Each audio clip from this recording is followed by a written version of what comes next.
Buenas noches, abogada Diana Chirinos, compañeros. Mi nombre es Argeri Melissa Rodríguez y hoy les vengo a hablar sobre la Declaración Universal de los Derechos Humanos.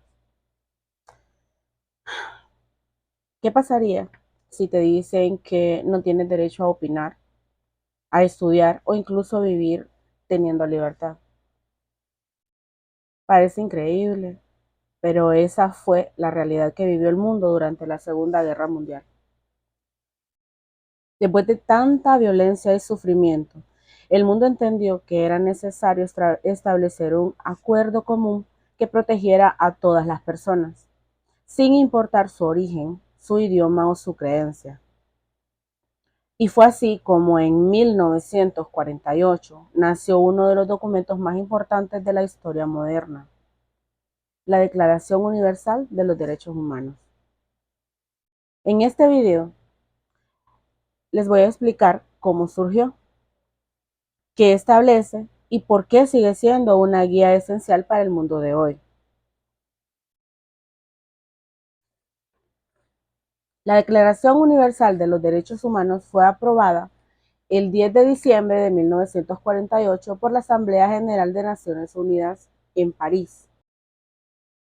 Y en ese momento, el planeta intentaba recuperarse del horror de la guerra. Millones de vidas se habían perdido y las imágenes de los campos de concentración mostraban hasta dónde podía llegar el odio humano. La recién creada ONU tenía un objetivo claro, y era asegurar que esos crímenes nunca volvieran a repetirse. Para esto, se reunió una comisión internacional que redactó un documento que reconociera los derechos esenciales de todas las personas.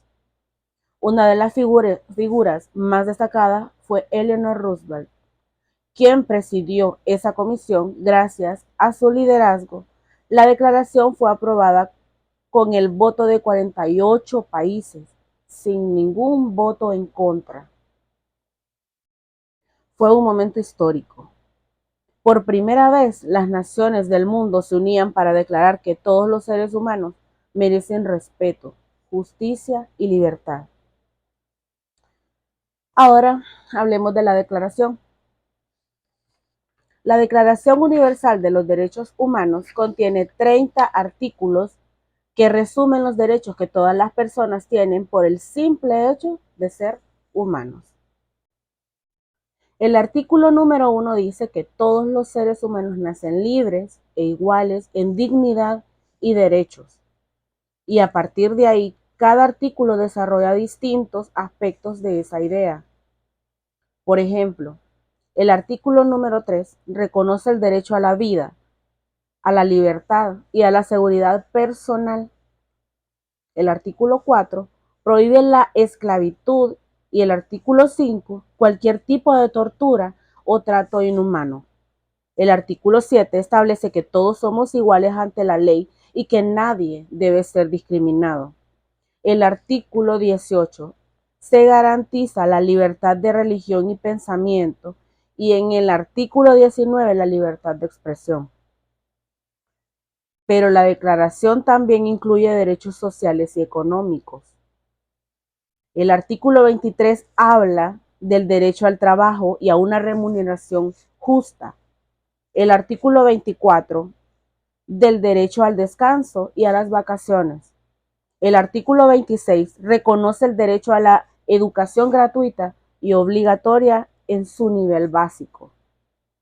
Finalmente, el artículo 28 afirma que todos tenemos derecho a vivir en un orden social donde estos principios se cumplan plenamente.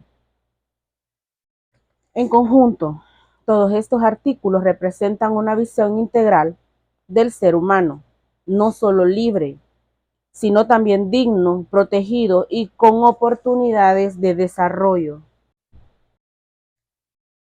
La aprobación de la Declaración Universal cambió el rumbo del mundo. Fue el primer documento internacional que afirmó que los derechos no dependen de un gobierno o de una ley nacional, sino que son universales e inalienables. Su influencia ha sido enorme inspiró la creación de nuevas constituciones democráticas, tratados internacionales y organizaciones dedicadas a proteger los derechos humanos. También motivó grandes movimientos sociales, la lucha por los derechos civiles en Estados Unidos, el fin del apartheid en África, el reconocimiento de los derechos de las mujeres y los pueblos indígenas, entre muchos otros. Cada avance en igualdad y libertad que vemos hoy tiene sus raíces en esta declaración. Y aunque han pasado más de 75 años desde su aprobación, los derechos humanos siguen siendo un desafío diario. En muchos lugares, la libertad de expresión sigue siendo castigada. Aún existen guerras, discriminación racial, violencia de género y pobreza extrema. Además, enfrentamos nuevos problemas globales, el cambio climático, las crisis migratorias y abusos en el entorno digital. Todos estos temas nos recuerdan que la Declaración Universal no es un texto del pasado, sino una guía viva que debemos seguir defendiendo y aplicando. Porque los derechos humanos no se heredan, se protegen cada día. En resumen, la Declaración Universal de los Derechos Humanos es el mayor compromiso moral que la humanidad ha hecho consigo misma. Representa la idea de que todas las personas merecen vivir con libertad, igualdad y dignidad. Y mientras haya una sola injusticia en el mundo, recordar sus palabras será más importante que nunca. Todos los seres humanos nacen libres e iguales en dignidad y derechos. Esa frase no solo es historia, es una promesa que aún debemos cumplir. Muchas gracias.